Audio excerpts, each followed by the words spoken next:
So what are the most important things that one has to consider before buying a residential property in Mumbai? Resale property or primary market, which is the under construction? Let's start with under construction and then let's go to resale. Okay. The first and foremost is the track record of the developer. You have to ensure that the developer has been delivering his projects on time or roughly about on the same time. How many buildings have they made?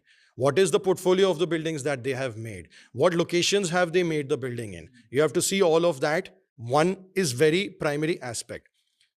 You can even ask the developer to give him a list of all the buildings that they have made. They will gladly give it to you because they want to boast about their reputation. Micro market developers will be within a certain section. Then you have the local market areas, those who are within the Mumbai region. They will also have multiple projects. You've probably driven past them and seen them multiple times that this building is ready and it looks nice. Then you have the state level and then you have the India level. So you can always see all of these developers. There are publicly listed developers, there are local developers. You can choose between them. The third aspect is where you go into the RERA website. Every developer by law has to register his property, his project for sale. Before he goes for sale, he has to register it with Maharashtra Real Estate Authority, MahaRERA. They give you a QR code.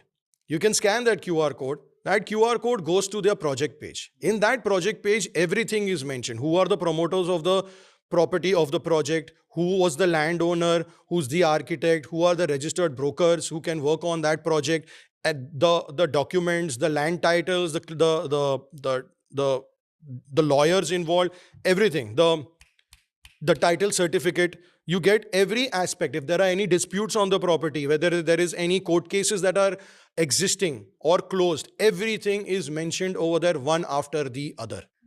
All the approvals that the individual has got, everything is mentioned. What are the most important things that I'm supposed to check as a future property owner? First, see the title certificate of the land. Now, in case of a redevelopment, it is pretty simple and clean. The redevelopment agreement should be mentioned over there. You can ask for it from the developer. He won't let you take it, but you can go to their office and you can see the redevelopment agreement. Hire a lawyer. Now, for an under construction property, it is not really that necessary to have the lawyer. However, if you want to have one, then there is no harm in it.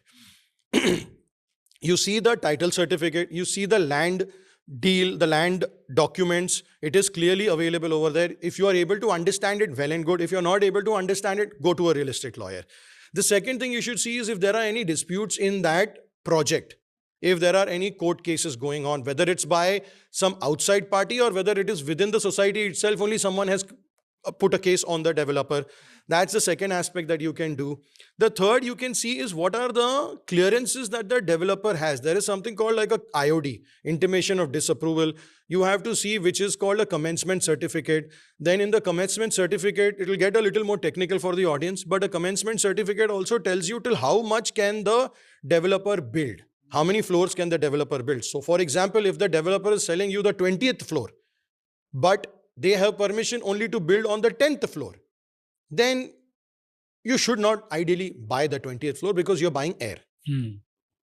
These are few things that you can keep an eye out. Got it. Understood. And these are the red flags that you can have a look at and say, no, I'm not going to buy this property anymore. Correct.